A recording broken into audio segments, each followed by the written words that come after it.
기상청이 기상예보를 할 때요, 전에는 오후에 비가 오겠습니다 그렇게 예보를 했는데 지금 어떻게 합니까? 비가 올 확률이 몇 %입니다 그렇게 해요. 그리고 실내 구간 플러스 마이너스 몇 %, 그게 통계학이거든요. 왜냐하면 비가 올지 안 올지를 알 수가 없어요. 알 수가 없습니다. 1961년에 여기다 1961년에 미국의 MIT 대학이라고 하는 대학이 있습니다. 대부분 아시죠? MIT 대학에 에드워드 로렌츠라고 하는 기상학 교수가 있었는데요. 에드워드 로렌츠라고 하는 기상학 교수가 있었는데 저명한 기상학 교수입니다. 근데 1961년이면은 컴퓨터가 진공관 컴퓨터 해가지고 어지간한 지금 PC에 들어간 요 조그마한 그런 컴퓨터는 없었고 큰 이런 강당만한 데가 그냥 진공관이 있어가지고 속도도 느리고 그런 컴퓨터였습니다. 그래서 이 에드워드 로렌츠 이 박사가 기상 예측을 할 수 있는 방정식을 12개를 만들어 가지고 컴퓨터 시뮬레이션을 하고 있었어요.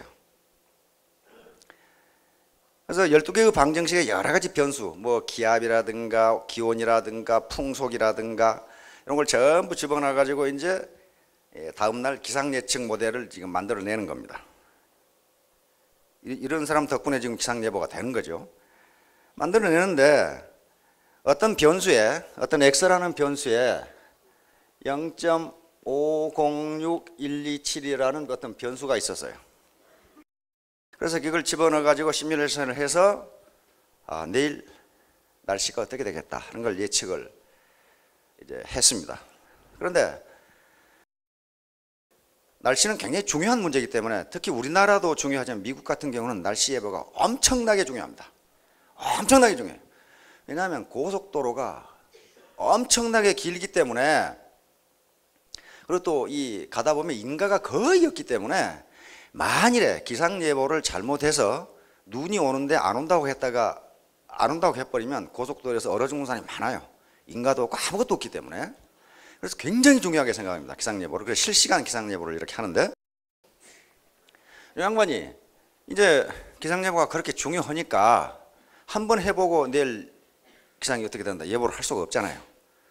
다시 이제 재차 확인하기 위해서 다시 시뮬레이션을 또 이제 하다가 하필 오줌이 마려가지고 오줌 싸러 갔어요. 그래서 소변을 보고 와서 보니까 아니 아까 처음에 가기 전에 예측하고는 전혀 다른 결과가 나왔어요. 이상하단 말이야. 아까 그대로 돌렸는데, 아까 그 데이터를 가지고 다시 확인하기 위해서 돌렸는데 화장실에 가기 전에 내일 날씨하고 갔다 와서 본 내일 날씨하고 완전히 다른 거예요. 이게 다른 거예요. 그래서 이거 웬일인가 하고 봤더니 컴퓨터가 지 알아서 소수점 세 자리 이하에서 4452을 해가지고 요 X를 0.506으로 집어넣었어요. 컴퓨터가 자기가 직접 입력을 안 하고 컴퓨터한테 맡겨놨더니 컴퓨터 프로그램이 그렇게 돼 있었는지 소수점 세 자리 이하에서 4452을 해서 0.506을 집어넣었어요. 그러니까 변수의 차이가 얼마가 나는 겁니까? 변수의 차이가 불과 0.000127 요 정도밖에 차이가 안 나요. 이건 아주 무시할 수 있는 차이예요. 그런데 기상예보는 완전히 달라졌어요. 완전히 달라졌어요. 깜짝 놀랐어요. 그래서 로렌츠 박사는 자연현상, 즉 일기예보를 포함한 자연현상은 결코 인간이 알 수 없다 이렇게 된 거예요. 결코 정확한 일기예보는 불가능하다. 그래서 기상학회에서 이것을 논문으로 발표했습니다. 기상학회에서. 그런데 그 논문 속에 어떤 말이 들어있냐 하면은 아마존 정글에서의 작은 나비의 날개짓이 텍사스 폭풍에 영향을 줄 수 있다 이런 말이 들어있어요. 아마존 정글에서의 나비의 날개짓이 텍사스에 폭풍을 몰아올 수도 있다, 그런 말이에요.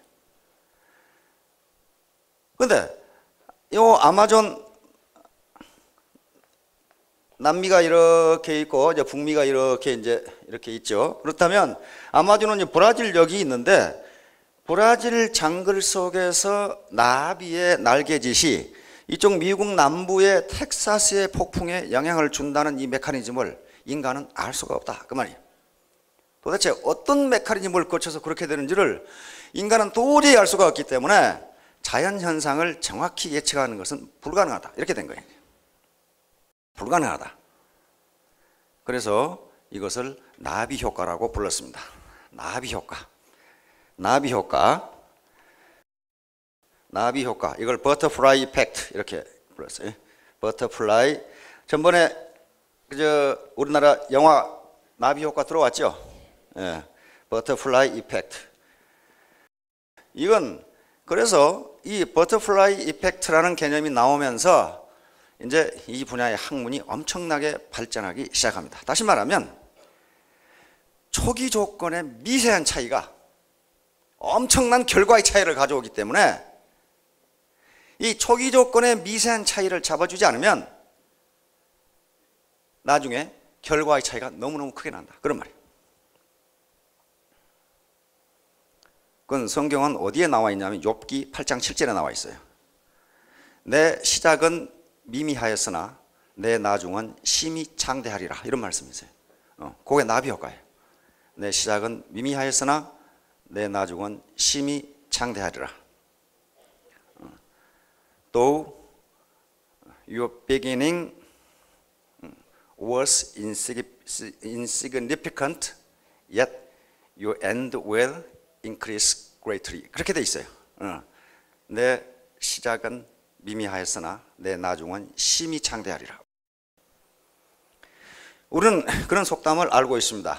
크레오파트라의 코가 조금만 낮았더라도 뭐가 바뀐다요? 세계 역사가 바뀌었을 것이다. 그 뭐야? 크레오파트라 코 이게 낮아진 것에 따라서 세계 역사가 바뀐다. 내 시작은 미미하였으나 내 나중은 심히 창대하리라. 그러니까 어떤 철학자가 또 거기다 그려놨더라고요. 크레오파트라가 조금 낮아졌으면 세계 역사가 바뀌기 전에 그녀 얼굴이 바뀌었을 것이다. 그건 맞는 말 같아요. 그다음에 우리는 뉴스에서 그런 말을 자꾸 봅니다. 무슨 비행기 사고가 나서 뭐 200 몇십 명이 떨어져 죽었다. 그러면은 꼭 신문에는 꼭 말도 안 되는 얘기가 나오죠. 택시가 막혀가지고 1분 늦었다가 못 탔다가 너무 살았다. 그렇죠. 그 사람은 1분 때문에 목숨을 건진 거예요. 그렇죠. 산 꼭대기에 떨어지는 빗방울이 불과 1mm 차이지만은 시간이 흐르고 나면 어느 놈은 동해로 흐르고 어떤 놈은 서해로 흘러요. 그러잖아요. 완전히 달라져요. 어떤 놈은 동으로 흐르고 서해로. 그러니까 내 시작은 미미하였으나 내 나중은 창대하리라. 그렇게 되는 거예요. 처음 약간 틀어진 것이 나중에 결과가 엄청나게 차이가 나요. 이것을 소위 나비 효과라고 그렇게 부릅니다. 따라서 우리 속담에도 3살 버릇이 언제까지 간다고요? 8까지 간다. 시작은, 그 다음에 바늘도둑이 소독된다. 시작은 미미했으나 내 나중은 창대하리라. 그렇게 돼버려요. 그러니까 여기서 여러분들의 결심은 미미하지만은 그 결과는 창대하게 됩니다. 자, 그런데 요 나비 효과라는 논문이 발표되면서 거기서부터 엄청난 우리 문명의 이기를 가져오는 기계들이 만들어지는데, 그 기계들을 만드는 이론, 카오스 이론. 원래의 뜻은 카오스는 천지 창조 이전의 혼돈을 카오스라고 그래요. 카오스 이론은 그러니까 우리말로 하면 카오스 시어리죠. 카오스 시어리. 우리말로 하면 혼돈 이론이죠. 혼돈 이론. 그러니까 나비 효과가 나오면서 이 자연 현상이나 인간의 사회 현상 그리고 인간 관계는 겉으로 보기에는 아무 관련이 없는 것처럼 보이지만은 매우 복잡한 메커니즘을 거쳐서 어떤 법칙에 따라 움직인다 그런 말이에요. 그리고 인과관계가 있다. 제가 우리는 모두 친인척이라고 그랬는데 아무 관계도 없는 것 같지만은 어떤 복잡한 메커니즘을 거쳐서 전부 관계가 있고 어떤 법칙에 따라서 움직인다 그런 얘기예요 지금. 우리가 모두 친인척이면 어떻게 해야 되겠습니까? 혼자 잘 먹고 잘 살아야 되겠어요? 같이 잘 먹고 잘 살아야 되겠어요? 같이 잘 먹고 잘 살아야 돼요. 같은 친인척인데 어떤 놈은 배 터져 죽고 어떤 놈은 배고파 죽고 그러면 안 된다 그 말이에요. 어떤 놈은 더워 죽고 어떤 놈은 추워 죽고. 그래서야 우리 박한길 회장님이 늘 강조하는 메스탈리즘이라는 게 성립을 하네요. 대중자본주의. 같이 먹고 같이 살자 그런 말이에요. 카우스 이론에 의하면 그러니까 저 사람하고 나하고 아무 관계도 없는 것 같지만은 여러 가지 메커니즘을 거치면 분명히 관계가 있다는 거예요. 그런데 그것이 상호작용을 하면서 워낙 결과가 크게 나타나기 때문에 이걸 연구하지 않을 수가 없다. 지금 이렇게 되는 거예요 이제 카우스 이론에서 다시 좀 발전하면 복잡계 이론, The Theory of Complex System. 컴플렉스 시스템. 그러니까 복잡계 이론은 한마디로 말하면 뭐냐면은 전체는 부분의 단순 산술 합계보다 크다 이런 말이에요. 그 골자는 전체는 그러니까 이분의 능력이 1이고 이분의 능력이 1이고 이분의 능력이 1. 요 5분의 능력이 각각 1이면은 요걸 산술적 합계를 하면 5밖에 안 되는데 요게 시스템을 이루면 5 이상이 된다 그 말이에요 지금 복잡계 이론. 5 이상이 된다. 예, 전체의 힘은, 전체의 에너지는, 다시 말하면 시스템의 에너지는 각 시스템을 구성하는 사람들의 능력의 단순 합계보다 크다. 단순 합계면 간다는데 크니까 얼마나 큰지를 몰라 이게. 저도 훈련을 많이 받았는데요. 제일 받기 싫은 훈련이 비행기에서 뛰어내리는 거예요. 공수훈련. 오늘 행주나루에서 점프를 했는데요. 비가 너무 와가지고 혼자 뛰라고 하면 때려 죽인다 해도 못 뛰어요. 동기생들하고 같이 뛰니까 하다가 그냥 뛰어내려 버리거든. 또 저놈 뛰어내리는데 나 못 뛰어내리면 어때요? 겁쟁이로 왕따 당하니까 그것이 뭐예요? 인간 상호작용이에요. 그렇죠? 근데 아무도 없이 혼자 뛰어내린다면 나를 겁쟁이라고 할 놈이 없으니까 못 뛰어요. 못 뛰어요. 그러니까 뛰어내리거든. 다 뛰어내렸어요. 근데 여기 점프하신 분 계시겠지만 뛰어내릴 때 어떻게 합니까? 뭐라고 외치며 뛰어내리죠? 의학 그러면 안 됩니다. 의학 그러면 안 되고 이거 뛰어내리신 분이 없는 모양인데 1만, 2만, 3만, 4만 하면서 뛰어내립니다. 1만, 2만, 3만, 4만 하면서 뛰어내려요. 그게 왜 그렇게 하느냐 하면은 4초 만에 낙하산이 펴져요. 4초 만에 낙하산이 펴지니까 그 시간이 굉장히 길고 공포스러워요. 그냥 떨어지거든요. 그냥 자유낙하를 하니까 몸이 공중에서. 그러니까 그걸 잊기 위해서 1만, 2만, 3만, 4만 하면서 뛰어내면 그 구호가 끝나면 낙하산이 팍 펴져요. 아주 기분 무지하게 좋아요. 그건 아주 팍 몸이 공중으로 들리는 그런 기분이면서 좋아요. 그런데 조교가 뛰어 할 때 그 뛰기가 힘들거든요. 1만 하면서 뛰어내려야 이 낙하산 펴지는 시간이 맞아요. 근데 우리 동기생 한 놈은 그게 무지하게 공포스럽거든. 그러니까 뛰어 그러면 바로 뛰면서 1만 해야지 지가 뛰어 하면 안 돼요. 그럼 1초가 늦어요. 그렇죠? 그러니까 우리 동기생 한 놈은 말이지 겁이 많은 놈이야. 그 태권도 5단인데 그렇게 겁이 많더라고. 태권도하고 겁하고는 또 다른 모양이에요. 그래서 조교가 뛰어 그러면 지가 뛰어 그러면서 뛰어요. 그러니까 항상 어디를 얻어 터지겠어요? 입을 이어 터져. 입을. 그 뛰어 소리 마라 이거야. 그래서 나중에 입이 이만큼 부었어요. 그래도 뛰어 그러더라고. 그게 뭐예요? 공포예요. 공포. 그러다가 이제 하도 얻어맞으니까 나중에 뭐라고 뛰냐 하면은 뛸만 그렇게 이제 뛰어하고 일만하고 합해진 게 뛸만.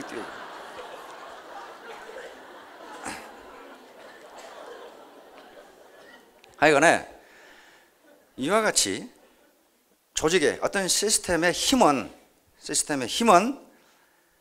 시스템을 구성하는 사람들의 개인적인 힘의 산술적 합보다 크다.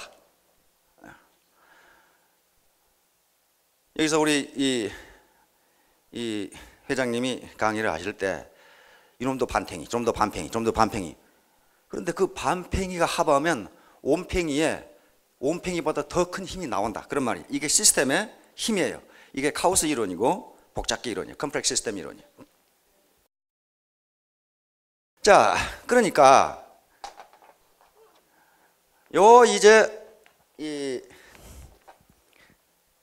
나비 효과는 다른 말로는 눈덩이 효과라고도 이야기합니다. 이것과 비슷해요. 눈덩이 효과. 눈덩이 효과. 스노우볼이죠. 스노우볼 이펙트. 스노우볼 이펙트라고. 눈덩이 효과. 눈덩이를 겨울에 눈이 왔을 때 눈덩이를 어린애들이 어떻게 합니까? 지 주먹만하게 뭉쳐가지고 굴리죠. 처음에 아무것도 아니에요. 시작은 미미합니다. 그런데 커지면 어떻게 됩니까? 들지도 못하게 커져버려요. 그리고 한 바퀴 구를 때마다 거기 묻어나는 눈이 너무너무 많아요. 내 시작은 미미하였으나 내 나중은 창대하리라. 이게 눈덩이 효과예요. 이런 일들이 현실 사회에서는 비일비재하게 나옵니다. 임금을 주기 싫어하는 어떤 사장님이, 임금 떼먹기로 유명한 사람이 어떻게 하면 임금을 적게 주고 고용을 할까? 그렇게 생각하고 있는데 어느 날 어떤 놈이, 사장님, 제가 일을 해드리겠습니다. 월급을 얼마나 줄까? 첫날은 1원만 주시고, 둘째 날은 2원 주시고, 셋째 날은 4원 주시고. 가만히 생각해 보니까 그래, 이런 몇만 원만 주면 되겠구만. 그러자 하고 계약서에 사인을 했어요. 그런데 여러분 한번 계산해 봅시다. 첫째 날은 2의 영승입니다. 2의 영승은 얼마예요? 모든 숫자의 영승은 1입니다. 아주 중요한 걸 배웠죠? 이건 중학교를 존대 나와야 알겠구나. 이게 2의 모든 숫자의 영승은 1입니다. 첫째 날은 1원 받고, 둘째 날은 얼마 받아요? 2원 받고, 셋째 날은 4원 받고, 넷째 날은 어떻게 9가 나옵니까 여기서 참. 야, 이게 바로 카오스 효과 같아요. 이게 완전히 혼돈 효과, 혼돈 효과. 뭐 그럴 수도 있습니다. 저녁에 인생 시나리오 쓰다 보면은 혼돈 돼가지고 16원 이렇게 되죠. 사장은 여기까지 계산할 겁니다. 뭐 열흘 지나도 돈 1,000원이면 되겠구만. 그러면 한 30일은 3,000원 주면 되겠구만. 웬걸, 그렇지가 않죠. 그렇지가 않아요. 제가 계산을 해봤어요. 계산을 해보니까 31일째가 되면 어떻게 되냐 하면은 10억 7,374만 1,824원 이렇게 돼요. 요게 1원이 이렇게 는 겁니다. 1원이. 여기 기하급수입니다. 승수효과예요. 승수효과. 기하급수예요. 기하급수와 산술급수는 다르죠. 산술급수는 1배, 2배, 3배, 4배 이렇게 늘어난 거고, 기하급수는 1배, 4배, 2배, 4배, 8배, 16배. 이게 기하급수예요. 그러니까 요게 바로 눈덩이 효과예요. 눈덩이처럼 커져요. 처음에 어린애 주먹만한 눈덩이를 굴리면은 거기에 묻어나는 게 몇 그램 안 돼요. 근데 일단 커지기 시작해서 눈덩이가 커지면은 그걸 굴릴 수도 없을 정도로 많은 눈이 거기에 묻어나요. 이렇게 됩니다. 자, 이것은 곧 뭘 의미하느냐 하면은 시스템의 중요성을 이야기합니다. 혼자 해가지고는 되지 않는다. 그런 얘기. 네트워크 시스템에 바로 이런 효과입니다. 이렇게 계속 바이너리로 이렇게 나가죠. 나가요. 여기 뭐예요? 이게 2의 영승이에요. 한 사람. 그렇죠? 이게 2의 1승 두 사람, 2의 2승 네 사람. 이렇게 된단 말이에요. 그래서 이렇게 뻗어 나가다 보면은 처음에는 내 시작은 미미하였으나 내 나중은 창대하리라. 점점점 커지면은 여기서는 감당할 수 없을 정도로 이게 커져요. 그러면 어떻습니까? 아마존의 나비짓이 아마존 정글의 나비의 날개짓이 텍사스 폭풍에 영향을 줄 수 있다. 마찬가지로 요 밑에 여기 요 입장에서 보면은 요 대표 사업자님 입장에서 보면은 제 끝에 보일락말락하는 여기서 하는 날개짓이 대표 사업자님 소득에 영향을 준다. 그런 말이에요. 지금 영향을 주는데 보통 영향을 주는 것이 아니라 엄청나게 영향을 준다. 그런 말이에요. 그러니까 요 시스템은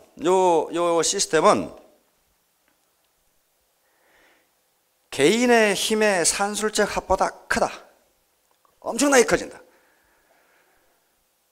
혼자는 못합니다. 혼자는 절대로 못해요. 그래서 부자가 되기 위해서는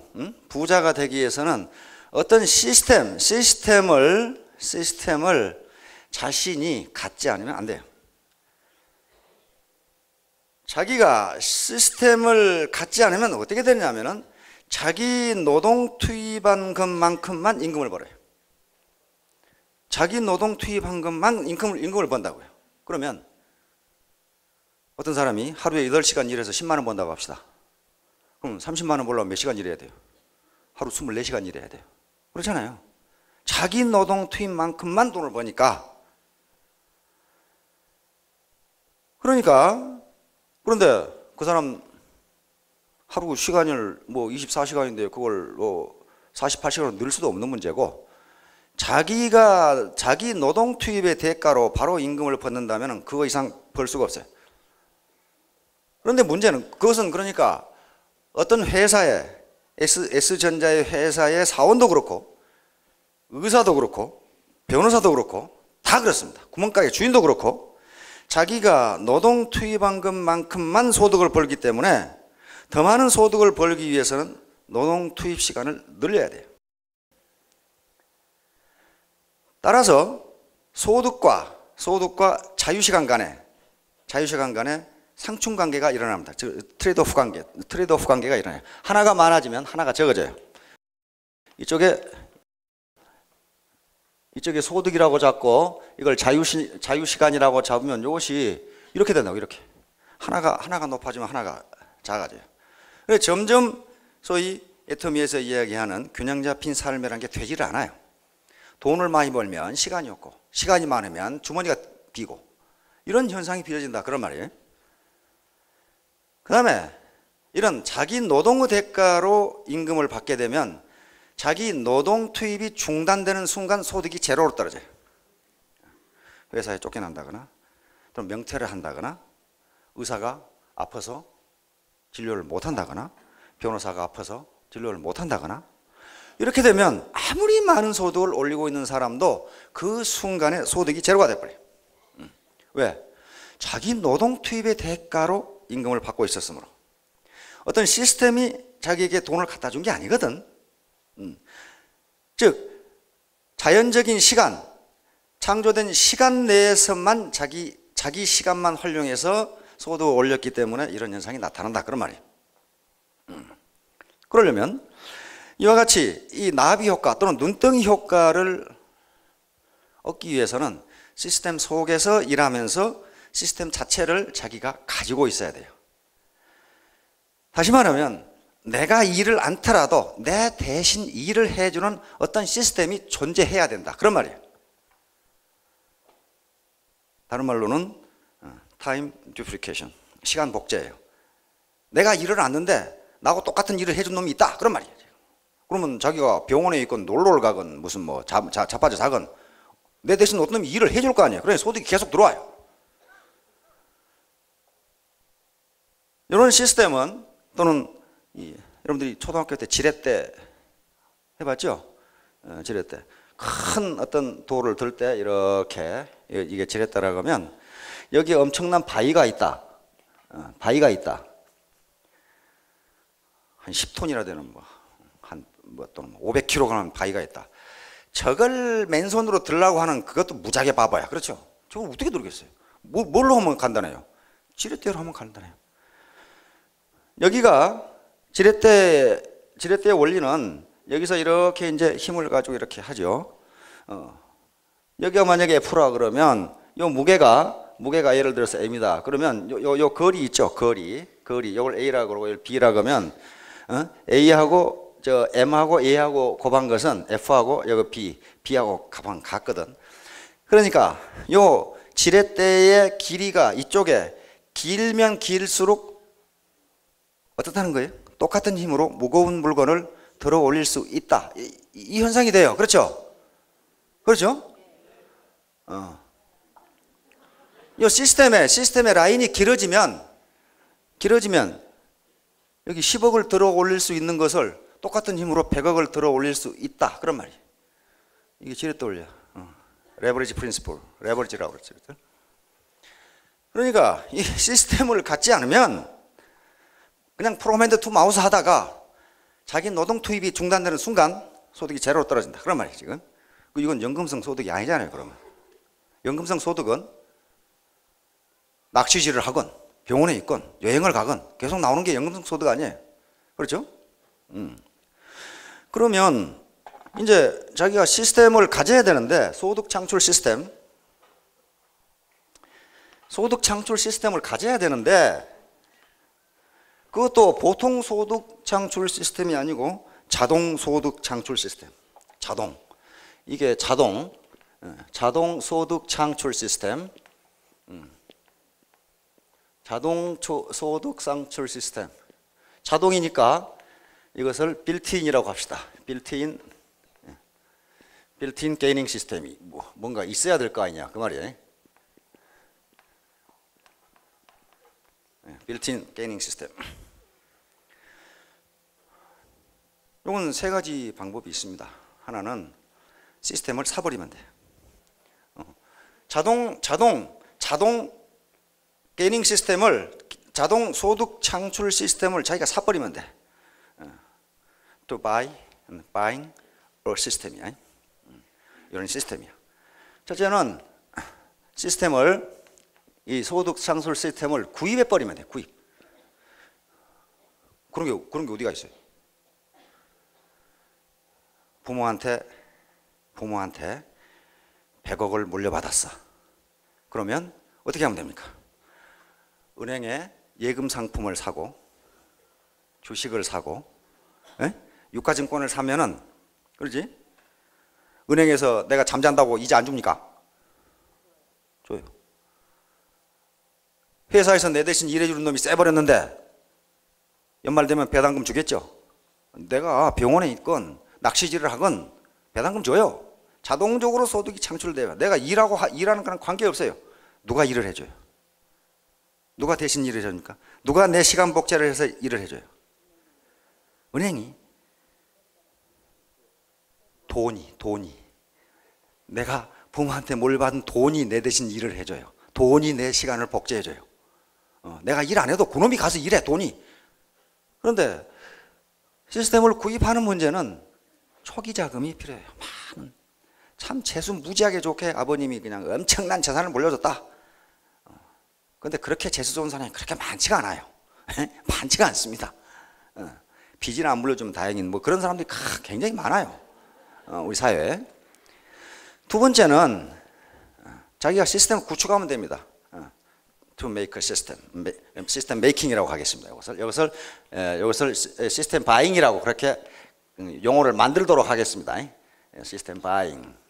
시스템 하나 사버리면 되고, 그 다음에 시스템 구축하면 돼요. 자기가 만들면 돼요. 이걸 시스템 메이킹이라고 하겠습니다. 이거 뭐예요? 기업의 설립이에요. 우리 정주영 회장님 무슨 큰 돈 가지고 했습니까? 소 한 마리 도둑질, 아버지 소 훔쳐가 나와가지고 현대 만들었죠. 이병철 회장님 삼성 상해부터 구멍가게부터 시작했죠. 그런 식으로 시스템을 만들어버리면은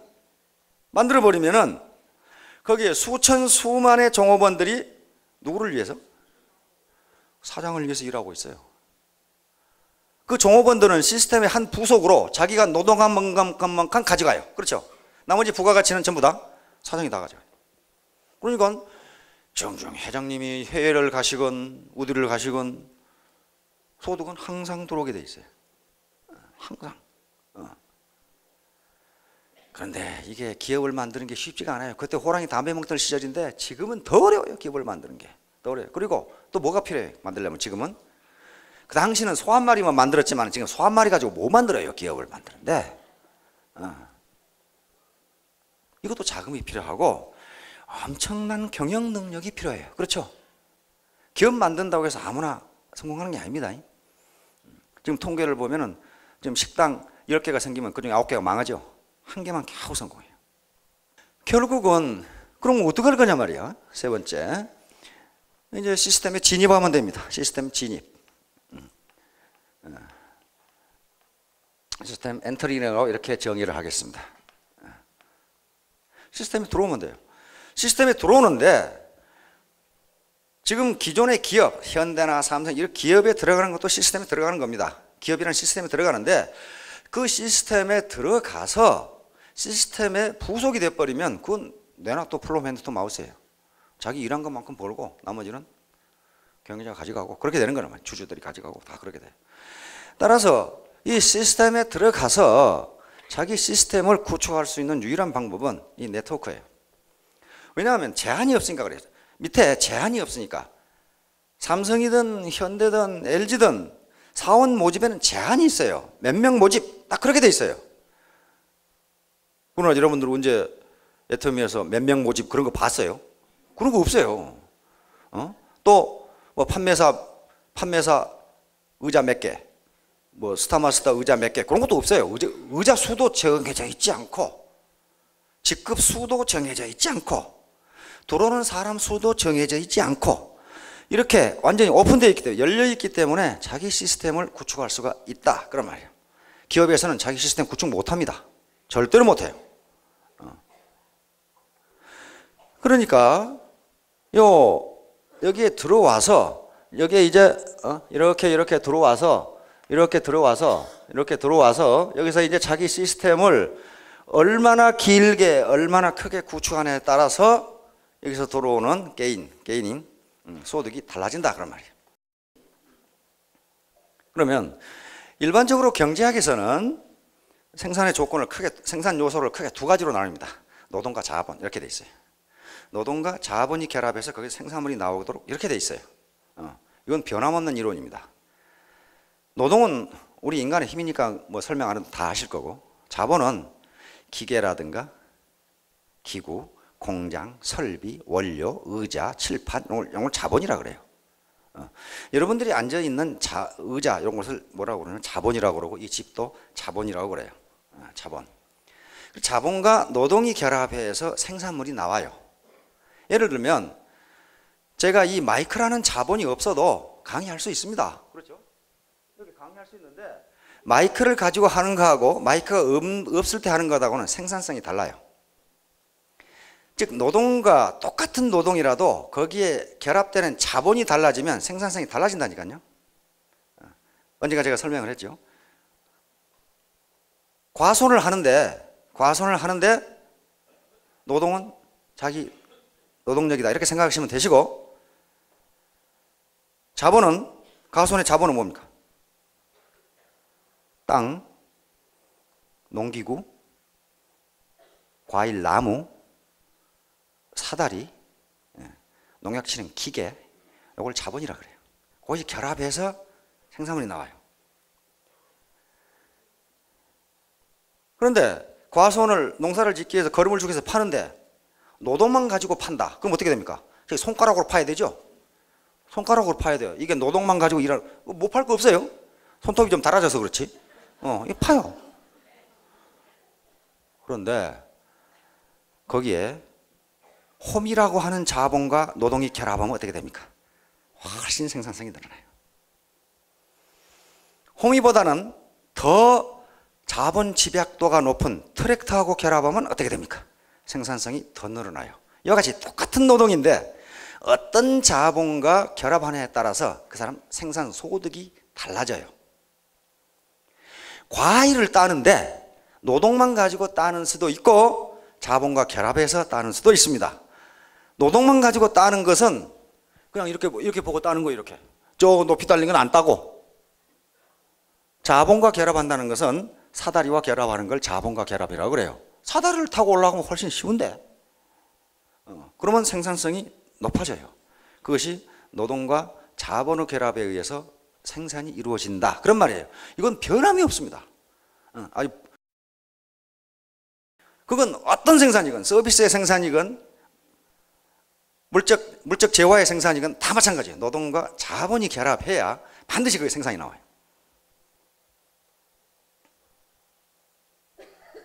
그런데 우리 회장님이 늘 강의하면서 애터미는 무자본, 무점포, 무경험, 무학력, 무연령, 뭐 전부 무시로 이렇게 다 이렇게 이제 한단 말이에요. 야, 근데 저 사람은 노동하고 자본이 결합해야 된다는데 회장님은 맨날 무 이러는데 그러면 이게 뭐냐, 모순이냐? 그렇지가 않아요. 자본에는 무형 자본과 유형 자본이 있습니다. 그러니까 이제 세상이 복잡해져요. 조금 복잡한 걸 생각하시라는 게 그런 거예요. 이제 자본은 물적 자본, 인적 자본, 유형 자본, 무형 자본, 사회 자본, 도덕 자본, 사회 간접 자본 등 자본이 종류가 무지하게 많아요. 거기에. 예. 여러분들이 사업을 하시게 되면 여러분들의 노동은 여러분들이 일한 시간이고, 그렇죠? 일한 시간이고, 자본은 시스템 그 자체입니다. 이 조직이에요. 조직이에요. 조직. 요 피라미드 구조로 계속 하는 조직 있죠. 그러니까 자본 축적, 자본량이 많으면 생산성이 늘어난다. 그 말은 뭔 말이에요? 조직의 크기가 크면 생산성이 늘어난다, 그런 말이에요. 아니, 기계가 10대 있는 공장보다 100대 있는 기계가 생산을 많이 할 거면 그건 뻔한 일이 아니에요. 수송회사가 자동차 10대 있는 회사하고 100대 있는 회사하고 수송량이 달라요. 양이 다릅니다. 자본의 우선 양이 생산량, 다시 말하면 소득을 결정합니다. 그럼 자본의 양만 많다고 되느냐? 그게 아니에요. 양과 무엇이겠어요? 질이에요. 퀄리티. 이 퀄리티라는 문제가 무지하게 중요해요. 퀄리티라는 문제가 무지하게 중요해요. 시스템의 질이 문제입니다. 시스템의 질이 문제예요. 이건 사람으로 구성된 시스템이기 때문에 시스템의 질은 여기서 뭐겠어요? 퀄리티는 스폰서와 파트너와 파트너 간의 신뢰, 믿어야 돼요. 그렇죠? 신뢰, 도덕성, 정직성, 근면성, 그 다음에 연대성, 이런 것들이에요. 이런 것들이라고요. 전부 다 인적 자본이에요. 인적 자본. 이걸 인적 자본이라고 그러거든. 또는 다른 말로는 사회 자본이라고 합니다. 소셜 캐피탈, 사회 자본. 사회 자본이라고 그래요. 사회를 형성하면서 사회 자본 중에 가장 중요한 게 뭐냐면 신뢰와 도덕성. 요게 없으면, 신뢰하고 도덕성이 없으면 어떤 사회도 후진 사회에서 벗어나지 못하더라 하는 게 경제학자들의 결론이에요.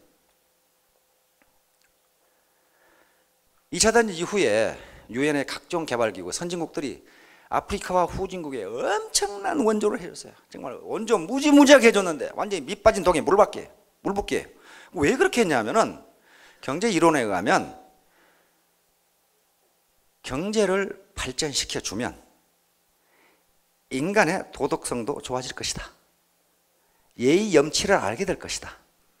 그러니까 경제 먼저, 인간 개조 나중, 이렇게 생각했어요. 경제학자 들으니까 그렇게 생각하죠. 주머니가 두둑해지면 예의도 지키고 길거리에 침도 안 뱉고 교통규칙도 지키고, 그렇게 해서 자동적으로 사회 발전이, 소셜 디벨롭먼트, 사회 발전이 이루어질 것이다. 이렇게 생각을 했어요. 이론이 그렇게 돼 있어요. 경제 발전, 이코노믹 디벨롭먼트 해주면 소셜 디벨롭먼트, 사회 발전이 이루어질 것이다. 그런데 웬걸 2차 대전이 끝난 지 60년을 가까이 후진국에 원조를 해주고 퍼부었는데 맨날 그 모양 그 꼴이야. 맨날 그 모양 그 꼴. 그래서 이제 경제학자들이 정책을 바꿨어요. 그게 아니로구나. 사회발전, 즉 사회자본이 축적되지 않은 가운데서 원조를 해줘봐야 밑 빠진 독에 물 붓기다. 먼저 사회자본을 축적시켜줘야 된다. 그런데 유일하게 성공한 나라가 우리나라예요. 2차 대전 이후에 선진국이 된 나라 몇 개 없어요. 일본, 한국, 대만 그 정도예요. 싱가포르, 홍콩 그렇죠? 없어요. 동아시아 외에는 없어요. 없어요. 동아시아 외에는 없어요. 나머지는 지금도 맨날 끄머장거거리야. 이거 내가 한 얘기가 아니고 시중에 가면 문화가 중요하다라는 책이 있어요. 하버드 대학 여러분들이 문명의 충돌이라는 책을 쓴 헌팅턴 교수가 그 서문을 썼어요. 하버드 대학의 세계적인 경제학자들이 모여가지고 하버드 대학 세미나 책입니다. 문화가 그러니까 사회자본이 경제 발전에 제일 중요하다. 근데 그 서문에 딱 뭐라고 나오냐 하면은 한 페이지를 턱 넘기면 헌팅턴 박사가 서문을 썼는데 한국과 가나를 비교해 보자 이렇게 나와요. 우리가 뭐 돈 준 것도 아니에요 그 사람한테. 자기는 깜짝 놀랐다 이렇게 된단 말이에요. 왜 놀랐느냐? 우연히 1960년대에 한국과 아프리카 가나 있죠, 가나.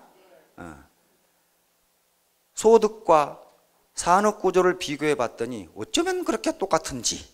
그래 똑같더라.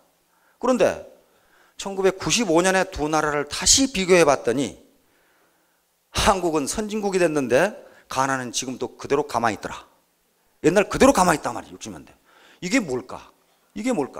그렇다고 가나의 원조를 안 해준 것도 아니고 이게 뭘까? 이것은 문화라고 하는 것을 고려하지 않으면 도저히 설명할 수 없다 이렇게 돼 있어요. 다시 말하면 우리 조상들은 유교의 영향으로, 물론 유교의 장단점이 있습니다. 그걸 설명할 시간은 없고요. 유교에서는 교육과 예의 범절을 무지하게 중요하게 생각했어요. 그래서 찢어지게 가난한 시절에도 우리 부모들이 논밭 팔아가면서 허리 굽어지게 일하면서 자녀들 교육을 다 시켰어요. 학자들의 이 주장에 따르면 경제 발전에서 가장 중요한 게 교육인데 부족한 자원과 자본은 금방 외국에서 들어올 수 있지만 교육받은 인재를 양성하는 데는 적어도 20년이 걸린다 이렇게 했어요. 그런데 우리 한국은 가난했던 시절에 교육을 시켜놨어요. 그러니까 우리 박정희 대통령이 해외에서 외자를 왕창 가져오니까 어때요? 생산성을 엄청나게 발휘하는 거예요. 그 소셜 캐피탈이 축적돼 있었어요. 문자 해동들이 우리나라 세계 최고예요. 그렇죠? 세계 최고예요. 지금 아마 8학년 3반 그분도 문자 해독을 할 수 있어요. 그러니까 이제 팀장까지 되시잖아요. 완전히 어떤 선천적인 어떤 문제가 있는 분이 아니고는 문자 해독을 못하는 사람이 우리나라에 한 사람도 없어요. 그러니까 사실은 한글날을 국경일로 만들어야 되겠죠. 하루 더 놀게. 그렇지? 우리 세종대왕께서 그걸 만들어냈어요.